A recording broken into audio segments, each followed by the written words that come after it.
संदर्भामध्ये आता राजकीय पक्ष विरोधी पक्ष देखील आता आवाज उठवत आहेत, आंदोलन केली जात आहेत.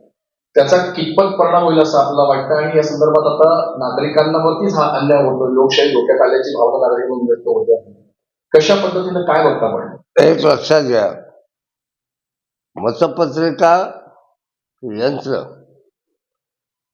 हा विषय कुठल्याही एका पक्षाचा होऊ शकत नाही. हा विषय देशामध्ये लोकशाही ठेवायची की नाही, की हुकुमशाही आणायची,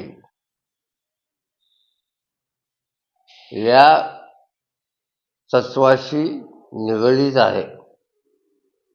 यामुळे या विषयावर पक्षाचं आंदोलन कधी यशस्वी होणार नाही. 1975 मध्ये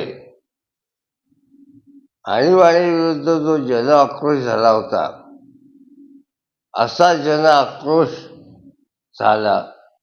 लोक रस्त्यावर आले आणि श्रीलंका, बांगलादेश, नेपाळ या देशांमध्ये ज्या पद्धतीने पक्षविरहित क्रांती झाली, तरच मतपत्रिकावर निवडणुका होऊ शकतात.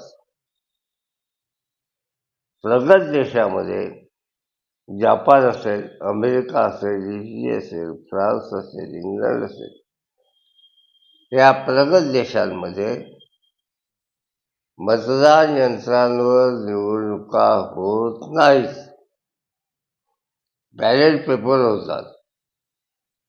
आणि आपल्या घटनेमध्ये सुद्धा यंत्राची तरतूद नाही, आपल्या घटनेत बॅलेट पेपरची तरतूद आहे.